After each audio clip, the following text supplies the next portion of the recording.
This is not a kid-friendly show.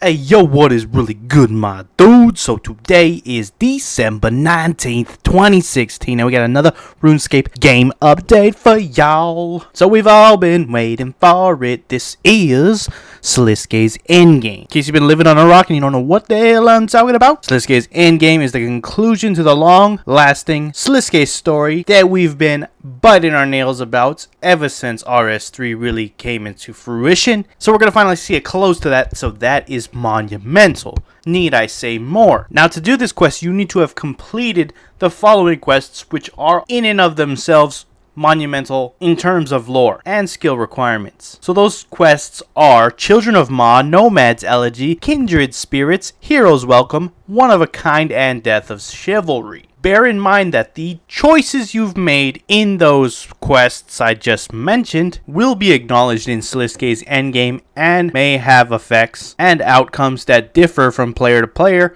depending on what you chose in those quests. So this is going to be a different experience per player, which is really exciting. Honestly, there's not a whole lot that I really want to go into because I've covered a lot of it on my channel. If you're new here and you're unaware of that and you just really want to know about that, you can check out my other videos. There's tons covering Sliske's endgame, so I don't want to go into a lot that would be reiterating things that I've already gone over. Don't want to be redundant for the sake of being redundant. Y'all feel me?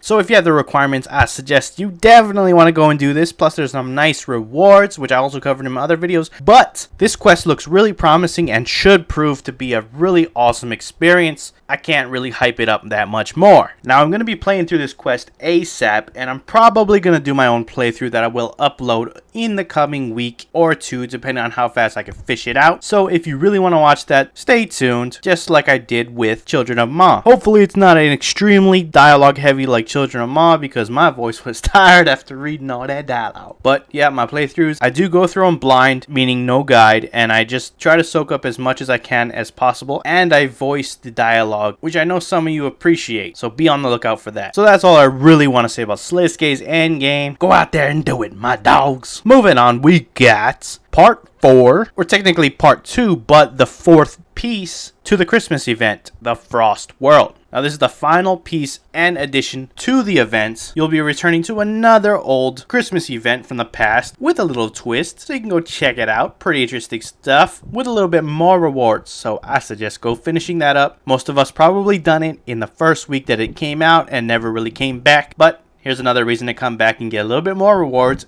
and feel a little bit more festive celebrating the winter time of year. Alright, with that out of the way, let's delve into these mother effing patch notes, my dog. So there's not a lot going on, so we'll just quickly go over them. First up, for graphical updates, we have various bosses are now feeling festive and have dressed for the occasion, so we should see those Santa hats and Christmas lights on our bosses. Players with the 15th year anniversary emote unlock can now perform the 2015 variant. Moving on to some skill D&D and minigames. The invention category has been added to Treasure Hunter. Players will only receive invention prizes from the category if they have unlocked the skill. If the skill is not yet unlocked, then prizes will be filled with divination, crafting, and smithing categories if these skills are less than 80. The cost of silver jewelry has been lowered, as such they can now be sold and alchemized. Using an augmented tool with no charges in the charge pack will no longer cause disconnects. Killing Anagami no longer counts towards Nightmare Creature Slayer assignments, and skill training dummies can now be converted at a 3-to-2 rate.